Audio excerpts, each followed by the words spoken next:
Hello dear student, मैं eras सिटा। मेरा YouTube channel खिलाड़ी कॉमर्स में आप सभी का एक बार फिर से वेलकम। और आज जो अकाउंटेंसी की क्लास होने वाली है 12th क्लास के बच्चों के लिए, उसमें आज अपन नया चैप्टर स्टार्ट कर रहे हैं, dissolution of partnership firm. Previous जो अपने वीडियोस आपने मेरे देखे होंगे, उन वीडियोस में मैंने आपको रिटायरमेंट और डेथ तक के सारे क्वेश्चंस करवा चुका हूँ। उस टॉपिक्स को अपन क्लियर कर चुके हैं, अच्छे से आपको समझ में आ चुका है। अब आज अपन अपना नया चैप्टर स्टार्ट कर रहे हैं, डिसोल्यूशन ऑफ पार्टनरशिप फर्म। तो डिसोल्यूशन ऑफ पार्टनरशिप फर्म का मतलब क्या है उसको समझना पड़ेगा फर्स्ट ऑफ ऑल अपने को। तो डिसोल्यूशन वर्ड का मतलब है एंड।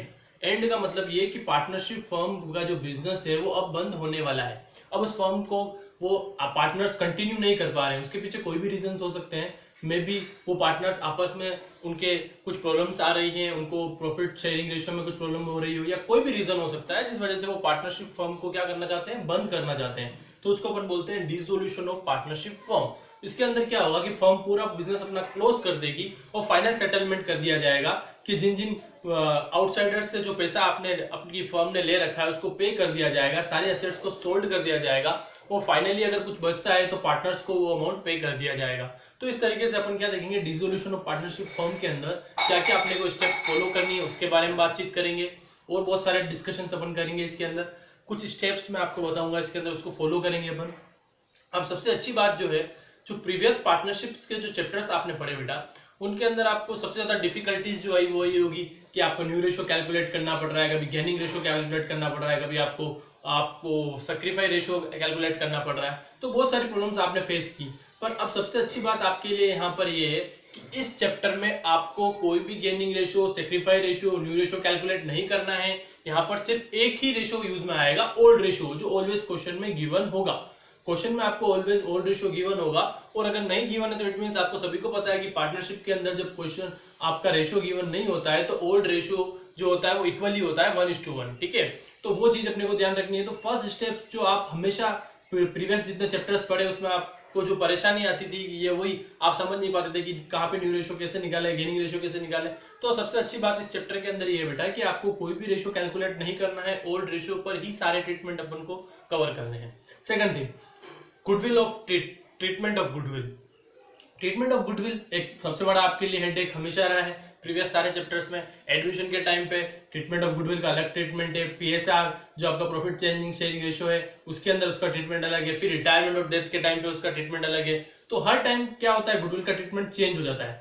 अब सबसे अच्छी बात यह है कि अपन इस गुडविल को यहाँ पर कोई अलग से ट्रीटमेंट नहीं करके सीधा सीधा रियलाइजेशन अकाउंट, आगे बात करेंगे रियलाइजेशन अकाउंट की क्या है ये, वहां पर अपन ट्रांसफर कर देंगे। तो इसका ट्रीटमेंट भी आपको एंट्रीज वाइज कोई दिक्कत नहीं देने वाला है। तो सबसे मेन जो दो स्टेप्स आप प्रीवियस चैप्टर 2 चैप्टर्स एडमिशन और रिटायरमेंट और डेथ में आप फॉलो कर रहे थे, वो अब आपको यहाँ पर फॉलो नहीं करनी है। अब सबसे फर्स्ट स्टेप अब आपको जो फॉलो करनी है वो ये फॉलो करनी है बेटा कि आपको असेट्स और लाइबिलिटीज जो बैलेंस शीट के अंदर आपको गिवन होती है, वो सारी असेट्स और लाइबिलिटीज, कुछ असेट्स और लाइबिलिटीज को छोड़कर सारी की सारी कहां ट्रांसफर कर दी जाएगी, रियलाइजेशन अकाउंट को। यहाँ पर एक नया अकाउंट अपन प्रिपेयर करेंगे जिसका नाम अपन ने रखा है रियलाइजेशन अकाउंट। ठीक है बेटा, तो रियलाइजेशन अकाउंट जो होगा वो सारा हैंडल करेगा आपकी एसेट्स और लाइबिलिटीज का जितना भी रिकॉर्ड है वो ये रखने वाला है। सारी एसेट्स और लाइबिलिटी इसको हैंड ओवर कर दी जाएगी। यहीं से एसेट्स के अमाउंट को सेल करके उससे अमाउंट रिकवर किया जाएगा। उसके अलावा आपको लाइबिलिटीज को प्रीपे किया जाएगा। वो सारी सब चीजें किसके थ्रू होगी, रियलाइजेशन अकाउंट के थ्रू। तो ये यहाँ पर मेन हीरो रियलाइजेशन अकाउंट होने वाला है बेटा आपका यहाँ पर। अब मैं आपको ये बताऊंगा कि कौन सी एसेट्स और कौन सी लाइबिलिटीज को ट्रांसफर नहीं करना है, उसके बारे में बात करेंगे। जैसे कि आप वहां पर रिवैल्यूएशन बनाते थे, रीअसेसमेंट और रिवैल्यूएशन ऑफ असेट्स करते थे आप प्रीवियस बोथ चैप्टर्स में, जो एडमिशन और रिटायरमेंट डेट आपने किया था। अब यहाँ पर आपको उसकी जगह बनाना है रियलाइजेशन अकाउंट बेटा। तो सारी असेट्स और लाइबिलिटीज, अब आपको ध्यान रखना है बेटा, असेट साइड से फिक्टिशियस असेट्स को आपको कभी भी ट्रांसफर नहीं करना है रियलाइजेशन अकाउंट में। फिक्टिशियस असेट्स में आपका एडवर्टाइजमेंट सस्पेंस हो सकता है, उसके अलावा आपका पीएनएल का डेबिट बैलेंस हो सकता है, प्रीमिलरी एक्सपेंस हो सकता है, काफी सारी कुछ चीजें हो सकती है। ठीक है बेटा, तो उनको आपको छोड़कर उसके अलावा जितनी भी चीजें हैं वो आपको ले लेनी है। ठीक है, तो असेट साइड में आपका लैंड हो सकता है, प्लांट हो सकता है, मशीन हो सकता है, बिल्डिंग हो सकता है, काफी कुछ चीजें हो सकती है। ठीक है, तो उनको आपको नहीं लेना है, उसके अलावा सारी चीजें आप वहां पर ले सकते हैं। ठीक है, तो जितनी भी असेट्स जिसको आप हैंड ओवर कर रहे हैं, तो असेट्स की नेचर आप सभी को पता है बेटा क्या होती है, डेबिट होती है। तो ट्रांसफर जब करोगे तो सन्ड्री असेट्स क्या हो जाएगी, क्रेडिट हो जाएगी। तो हमने को क्या करना है बेटा, इसको क्रेडिट कर देना है। नेचर से अपोज जाएंगे तो टू सन्ड्री एसेट्स एंट्री होनी चाहिए। अब कहां पर आप ट्रांसफर कर रहे हैं इसको, रियलाइजेशन में, तो डेबिट कौन हो जाएगा बेटा, रियलाइजेशन अकाउंट। तो एंट्री बन गई आपकी ultimately realisation account debit to sundry assets. जो भी फिगर्स हैं, सारी तरह की एसेट्स इसके अंदर, लैंड होगी, plant, machine, building, stock, furniture, सारी सब चीजें किसको हैंड ओवर कर दी जाएगी, रियलाइजेशन अकाउंट को। एंट्री बेटा यही रहेगी आपकी, realisation account debit to sundry assets. Then उसके बाद सेकंड थिंग, अब जितनी भी लाइबिलिटीज है तो लाइबिलिटीज साइड्स में आपको किसको ट्रांसफर नहीं करना है उसके बारे में सुन लीजिए। कैपिटल कभी भी ट्रांसफर नहीं होगा, रिजर्व्स कभी भी ट्रांसफर नहीं होंगे, बट हाँ किसी भी असेट्स के अगेंस्ट, कोई भी असेट्स अगर है और उसके अगेंस्ट में कोई रिजर्व क्रिएट किया गया, एग्जांपल के तौर पर इन्वेस्टमेंट के अगेंस्ट में आईएफआर, इन्वेस्टमेंट फ्लक्चुएशन रिजर्व आपका क्रिएट किया जाता है, तो वहां पर अगर आप इन्वेस्टमेंट एज असेट्स उसको आप यहाँ पे ट्रांसफर कर चुके हैं तो आईएफआर को भी आपको रियलाइजेशन में ट्रांसफर करना पड़ेगा। ये चीज आपको ध्यान रखनी है। तो ये एक आपका एग्जम्पशन उसको बोल सकते हो, ठीक है, वो चीज आपको ध्यान रखनी है। उसके अलावा कोई भी reserve, general reserve, PNL transfer नहीं होगा क्योंकि ओल्ड पार्टनर्स में डिस्ट्रीब्यूट हो जाएंगे ओल्ड रेशो के अंदर, ठीक है बेटा। कैपिटल से आपकी पार्टनर्स कैपिटल में चली जाएगी, इसलिए ट्रांसफर नहीं हो सकती। उसके अलावा जितनी भी आउटसाइड रिलायबिलिटी है वो आप ट्रांसफर कर देंगे, बट हाँ पार्टनर्स के खुद का जो लोन है वो कभी भी ट्रांसफर नहीं होगा, उसका अलग से लोन अकाउंट प्रिपेयर किया जाएगा।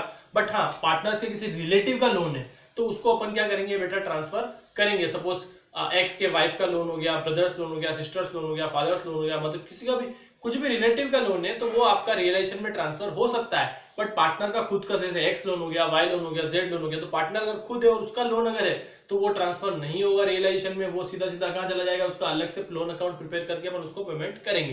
तो यहाँ पर जितनी भी लाइबिलिटीज जब ट्रांसफर करेंगे तो लाइबिलिटीज के नेचर आप सभी को पता है बेटा क्या होती है, क्रेडिट होती है। तो ट्रांसफर करेंगे तो क्या हो जाएगी बेटा, डेबिट हो जाएगी। तो एंट्री क्या बनेगी, sundry liabilities account debit to, आपका कहाँ ट्रांसफर हो रहा है, रियलाइजेशन में, तो एंट्री होगी sundry liability account debit to realisation. ये एंट्री आपको बनानी है, ये ध्यान रखना है बेटा। तो ये दो एंट्रीज मैंने आपको बताई जिसमें अंदर अपन असेट्स और लायबिलिटीज को क्या कर देंगे, ट्रांसफर कर देंगे, ठीक है बेटा। अब बात आती है कोई अनरिकॉर्डेड असेट्स, अनरिकॉर्डेड लायबिलिटी, उसके बारे में बात करेंगे। उससे पहले अब बात इस चीज की होगी बेटा यहाँ पर कि ये तो आपने ट्रांसफर करने की एंट्रीज कर दी। अब सपोज किसी भी असेट से कुछ भी पैसा रिकवर होता है, रिकवर होने का मतलब असेट्स को आप सोल्ड करोगे, उससे जो भी पैसा आएगा उसकी एंट्री क्या बनाएंगे। सपोज स्टॉक सोल्ड किया, प्लांट सोल्ड किया, मशीन सोल्ड की, फर्नीचर, कुछ भी अगर आप सोल्ड कर रहे हैं तो फर्स्ट ऑफ ऑल आपका कैश और बैंक दोनों में से जो भी आप लेना चाहें उसको आप डेबिट रख लिखेंगे बेटा। ये बात तो कंफर्म है कि पैसा आ रहा है तो कैश और बैंक डेबिट होना ही है, बट क्रेडिट किसको किया जाए। तो अगर आप सोचते हो कि स्टॉक जा रहा है तो स्टॉक को क्रेडिट कर दे, तो ये यहाँ पर एक छोटी सी गलती हो जाएगी बेटा। आपने सारी एसेट्स किसको ट्रांसफर कर दी, रियलाइजेशन को। तो अब जो भी पैसा रिकवर होगा उसमें हमेशा पैसा नाम किस कौन सा अकाउंट का आएगा, रियलाइजेशन अकाउंट का। तो एंट्री क्या बनेगी बेटा, कैश अकाउंट और bank account debit to realisation account. अब आप कोई सी भी एसेट्स ले लो, उससे कुछ भी पैसा आता है तो क्रेडिट हमेशा कौन होगा, रियलाइजेशन ही होगा, और कैश और बैंक आपका हमेशा क्या रहेगा बेटा, डेबिट रहेगा। ये चीज आपको ध्यान रखनी है। देन उसके बाद पेमेंट जब आप कर रहे हो, जैसे कि पेपर ने बात की कि अगर जब रिसीव करते टाइम रियलाइजेशन को यूज किया जा रहा है तो पेमेंट करते टाइम भी रियलाइजेशन को ही यूज किया जाएगा, क्योंकि सारी लायबिलिटीज किसको हैंड ओवर की जा चुकी है बेटा, रियलाइजेशन अकाउंट को। तो आप कोई भी लायबिलिटीज अगर आप पे कर रहे हैं तो एंट्री फिक्स रहेगी बेटा, आपकी रियलाइजेशन ही डेबिट होगा बेटा यहाँ पर, और realisation account debit to cash और बैंक। ये चीज आपको ध्यान रखनी है बेटा।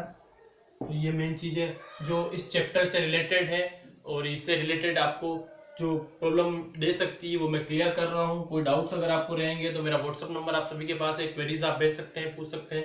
लाइव क्लासेस जो होती है अपनी जूम और गूगल मीट पे, उस पर आप अपनी क्वेरीज पूछ सकते हैं, ठीक है बेटा। तो ये 4 एंट्रीज मैंने आपको क्लियर की बेटा। चारों एंट्री बहुत इंपॉर्टेंट है। दोनों फर्स्ट 2 एंट्री है एसेट्स और लायबिलिटीज को ट्रांसफर करने की है, और नीचे वाली जो 2 एंट्री है वो असेट्स और लायबिलिटीज को, आप असेट्स से जो पैसा रिकवर कर रहे हो और लायबिलिटीज जो आप पे कर रहे हो उसके लिए एंट्री मैंने आपको बताई, ठीक है बेटा। उसी तरीके से ये सब चीजें आपको अगर क्लियर है तो अपन आगे बात करेंगे। अब आगे अपन चलते हैं बेटा। तो वापस बात ही आती है कि कभी कोई पार्टनर असेट्स और लायबिलिटीज भी तो ले सकता है। तो सीधी सी बात है, जाहिर सी बात है, बिल्कुल ले सकता है कि भाई आप फर्म क्लोज कर रहे हो और एक्स बोल दे कि भाई मुझे फर्नीचर मार्केट में बेच रहे हो, अगर आप 5,000 में, तो 5,000 मुझसे ले लो पर फर्नीचर मुझे दे दो। तो ऐसा भी हो सकता है। तो कभी भी कोई भी असेट्स और लायबिलिटीज को कोई भी पार्टनर टेक ओवर कर सकता है, ठीक है बेटा। तो वहां पर क्या करेंगे अपन, किस तरीके से एंट्री बनाएंगे उस पर बात करते हैं। सपोज कोई पार्टनर आपके असेट्स को ले लेता है, तो असेट्स कहाँ पड़ी है, रियलाइजेशन के अकाउंट में, ठीक है। अब रियलाइजेशन अकाउंट में जब असेट्स पड़ी तो असेट्स की नेचर डेबिट होती है। अब उसको जब पार्टनर जब लेगा तो उसको क्रेडिट करना रहेगा। तो पार्ट एंट्री जो बनेगी बेटा वो कुछ इस तरीके से बनेगी, partners capital account debit partners capital क्यों डेबिट हो रहा है बेटा यहाँ पर, क्योंकि वो पार्टनर उस असेट्स को ले रहा है और असेट्स की नेचर डेबिट होती है तो जा रही है तो उसको क्रेडिट करना पड़ेगा, पर असेट्स क्रेडिट नहीं होगी, उसकी जगह कौन क्रेडिट होगा, रियलाइजेशन, क्योंकि असेट्स कहाँ पड़ी है बेटा, रियलाइजेशन अकाउंट। ठीक है, तो ये चीज आपको क्लियर होनी चाहिए बेटा। ये एंट्री हो गई आपकी partners capital account debit to realisation account. ठीक है, देन उसी तरीके से कोई पार्टनर्स लायबिलिटीज भी तो ले सकता है, जैसे ये असेट्स टेक, अगर कोई partner assets taken by partner और लायबिलिटीज टेकन बाय पार्टनर, जैसे असेट्स वो लेने को राजी है, वैसे लायबिलिटीज भी तो ले सकता है। तो लायबिलिटीज के नेचर आप सभी को पता है बेटा, क्रेडिट होती है, पार्टनर अगर लेगा तो डेबिट करना पड़ेगा, पर लायबिलिटी को नहीं, रियलाइजेशन को, क्योंकि लायबिलिटीज कहाँ पड़ी है आपकी, रियलाइजेशन अकाउंट में। तो एंट्री क्या बन जाएगी बेटा वहां पर, रियलाइजेशन अकाउंट डेबिट टू आपका पार्टनर का नाम लगा देंगे आप। ठीक है, तो टू पार्टनर्स कैपिटल, जो भी पार्टनर है XYZ उसका नाम आ जाएगा बेटा यहाँ पर। तो ये एंट्रीज होती है, कभी कोई पार्टनर अगर असेट्स लेता है या लायबिलिटीज लेता है तो नोट करनी है, तो आप फटाफट नोट कर लीजिए। कोई डाउट हो तो आप क्वेरी पूछ सकते हैं मुझसे।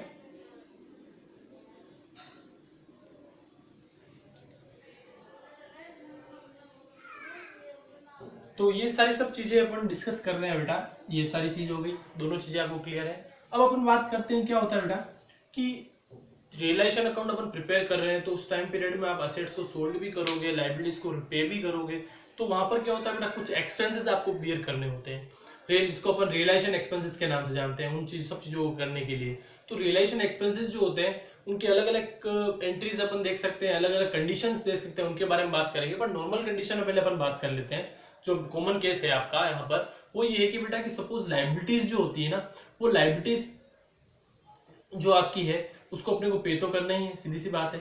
अब उस रियलाइजेशन एक्सपेंसेस की अपन यहाँ पर बात कर रहे हैं, first of all realisation expense की अपन बात कर रहे हैं, तो वो एक्सपेंसेस या तो फर्म पे करे या पार्टनर पे करे, दो ऑप्शन हो सकते हैं। First of all upon common case लेके चले तो फर्स्ट अगर अपन ये मानते हैं कि फर्म पे कर रही है, तो उस टाइम पीरियड में एंट्री बेटा जो रहेगी वो रियलाइजेशन एक्सपेंसेस के लिए रहेगी रियलाइजेशन अकाउंट डेबिट, आपस डेबिट रियलाइजेशन अकाउंट ही होगा बेटा, और पेमेंट हो रहा है तो यहाँ पर टू कैश और बैंक आ सकता है।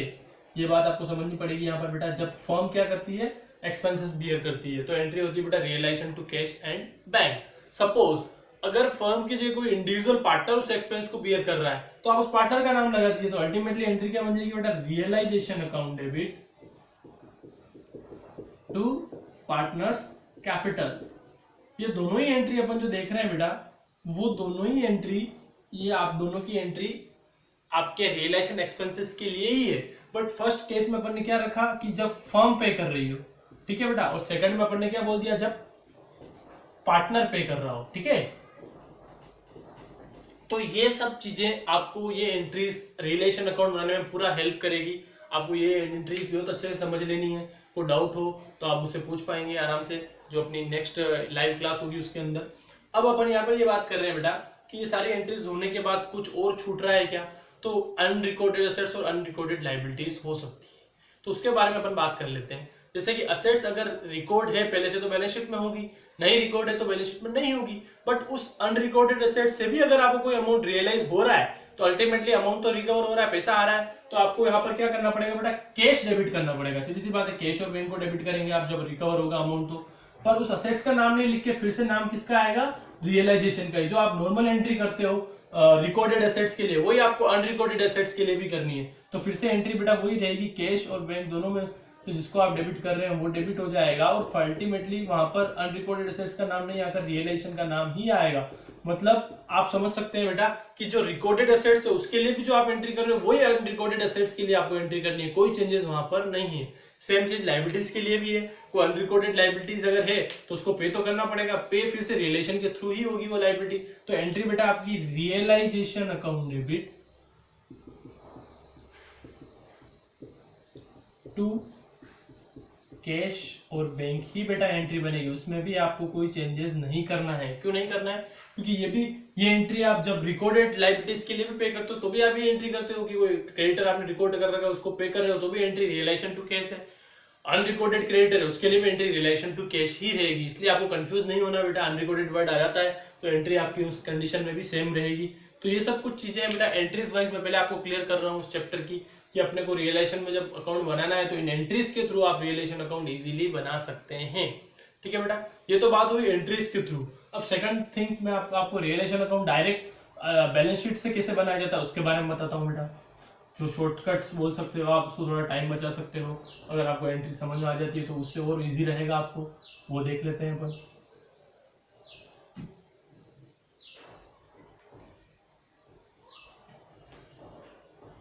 फॉर्मेट जो रहेगा बेटा रियलाइजेशन अकाउंट का वो कुछ इस तरीके से, जो आपका रिवोल्यूशन का था सेम वैसा ही फॉर्मेट है, कोई चेंजेस इसके अंदर नहीं है बेटा। वही पर्टिकुलर अमाउंट इसका फॉर्मेट है।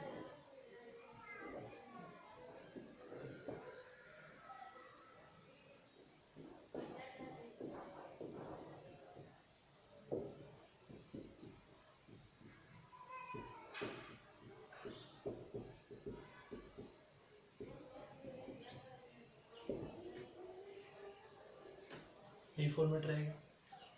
फर्स्ट ऑफ ऑल क्या होता है बेटा, बैलेंस शीट आपको दे रखी होती है, तो बैलेंस शीट का जो फॉर्मेट होता है वो आप सभी को पता है। ये बैलेंस शीट की लायबिलिटी साइड होती है और ये असेट साइड होती है। ठीक है बेटा, तो आपको करना क्या है, ये लायबिलिटीज जो है वो क्रॉस में सीधी सीधी इधर भेज देनी है और असेट्स को उस तरफ है तो इधर ले आना है। क्रॉस में जो आपका बैलेंस शीट होता है असेट्स इधर आएगी, लायबिलिटीज इधर चली जाएगी। तो सारी सन्ड्री असेट्स जिसको आप यहाँ पे ला सकते हैं, जिनको मैंने छोड़ने के लिए बोला है उसको आप छोड़ दीजिए। इसमें अपन ने क्या बोला था, फिक्टिशियस असेट्स को अपन कभी भी ट्रांसफर नहीं करेंगे, जिसमें पीएनएल का डेबिट बैलेंस हो सकता है, एडवर्टाइजमेंट सस्पेंस हो सकता है, किसी पार्टनर्स का करंट अकाउंट हो सकता है, उसको ट्रांसफर नहीं करेंगे अपन। उसके अलावा जितनी भी असेट्स है उसको असेट्स को आप यहाँ पे क्रॉस में लेके आ जाइए सीधा सीधा। सपोज डेटर है तो डेटर आ जाएगा, क्रेडिटर है तो सॉरी स्टॉक है तो स्टॉक आ जाएगा, फर्नीचर जो भी वेरियस असेट्स है, सन्ड्री असेट्स वर्ड यूज किया है, मे बी उसमें फर्नीचर हो सकता है, स्टॉक हो सकता है, डेटर हो सकता है, कुछ भी एग्जांपल अपन ले सकते हैं। ठीक है बेटा, तो वो सारी सब चीजें यहाँ पर क्या हो जाएगी, आप सीधे सीधे अमाउंट वाइज वैल्यूज को ट्रांसफर कर दीजिए। सेम चीज लायबिलिटीज के लिए करिए, लायबिलिटीज इधर आ जाएगी तो बाय सन्ड्री लायबिलिटीज। तो अपन ने लायबिलिटी साइड से क्या बोला कि कैपिटल कभी भी ट्रांसफर नहीं होगी, रिजर्व ट्रांसफर नहीं होंगे। उसके अलावा जो भी इसको ट्रांसफर करना है तो जैसे सपोज क्रेडिटर हो सकता है तो क्रेडिटर को ले लीजिए। ठीक है, बेस लेवल हो सकता है, बैंक लोन हो सकता है, बैंक ओवरड्राफ्ट हो सकता है। तो ये सब चीजें आपको जो ट्रांसफर करनी है उसको आप ट्रांसफर कर दीजिए क्रॉस में। कोई फर्स्ट स्टेप आपको यही फॉलो करनी है। असेट्स आपकी इधर आ जाएगी, लायबिलिटीज आपकी इधर आ जाएगी। अब सिंपल सा लॉजिक, जैसे असेट्स इधर आई, लायबिलिटीज उधर गई, अब इस असेट से कुछ भी पैसा अगर रिकवर होता है तो वो इस तरफ आएगा बेटा। सीधा सा कॉन्सेप्ट जो एंट्री वाइज अपन ने बात की थी, कैश और बैंक का लिख के जिस जिस असेट है जो पैसा आ रहा है वो आप ले लीजिए। उसी तरीके से पेमेंट अगर लायबिलिटीज आपकी उधर ट्रांसफर होगी तो पेमेंट किस तरफ होगा, इस तरफ होगा। तो टू कैश और बैंक लिख लीजिए बेटा आप, जिसकी भी लायबिलिटीज को आप पे कर रहे हो। सिंपली बहुत इजीली अगर आपने एंट्री समझ ली और इस लॉजिक से जाएंगे तो भी आप बहुत अच्छे से कर पाएंगे। सेम चीज सारी असेट्स इधर पड़ी है, ट्रांसफर करने के बाद तो इस असेट्स को अगर कोई पार्टनर ले लेता है तो सीधी सी बात है क्रॉस में इस तरफ ही आएगा। कोई पार्टनर कोई असेट्स टेक ओवर करता है तो बाय पार्टनर्स कैपिटल आ जाएगा बेटा आपका, ये आ सकता है। सेम चीज कोई लायबिलिटीज अगर टेक ओवर कर रहा है तो टू पार्टनर्स कैपिटल इधर आ जाएगा। कितना इजीली आप समझ सकते हो बेटा। तो ये तरीके होते हैं कि आप कौन से स्टेप फॉलो करना चाहते हैं। एंट्री वाइज आप करना चाहते हो तो मैंने फर्स्ट स्टेप में जो भी आपको बताया इससे पहले वो एंट्री वाइज जा सकते हो। डायरेक्टली आप करना चाहते हो तो शॉर्टकट मेथड मैंने आपको भी बताया, इस तरीके से कर सकते हो। और फाइनली लास्ट में क्या करना है आपको, दो बोथ साइड का टोटल लगाना है। अगर डिफरेंस इधर आता है तो आपका प्रॉफिट रहेगा, जो कि सारे पार्टनर में एक ही रेशो यूज करना है, ओल्ड रेशो उसमें डिस्ट्रीब्यूट हो जाएगा। और अगर इधर डिफरेंस आता है तो आपका जो लॉस होगा वो किसको ट्रांसफर होगा, जो पार्टनर से उसी को। तो जो भी पार्टनर है उनको आप यहाँ पे ट्रांसफर कर दीजिए, वही ओल्ड रेशो में। तो ये तरीका रहेगा बेटा आपका रियलाइजेशन अकाउंट प्रिपेयर करने का।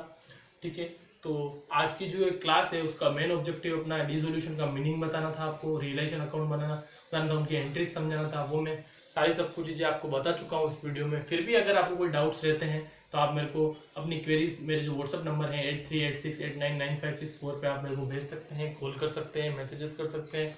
उसके अलावा जो लाइव क्लास होगी वहाँ पर आप अपने डाउट्स क्लियर कर सकते हैं। ठीक है बेटा, तो ये वीडियो आपको अच्छे से इसको वॉच करना है, अच्छे से इसमें जो भी आपको चीज़ें वो नोट करनी है अपनी नोटबुक में। फिर कोई क्वेरीज रहती है तो उसको भी आपको नोट करके रखना है। ठीक है बेटा, तब तक के लिए आप इस पर अच्छे से प्रैक्टिस करते रहें। नेक्स्ट वीडियो जो होगी उसमें मैं आपको प्रैक्टिकल क्वेश्चंस लेके बताऊंगा किस तरीके से अकाउंट प्रिपेयर होता है। और तब तक के लिए आप इसी वीडियो को देखें और अच्छे से पढ़ाई करें। Okay, thank you.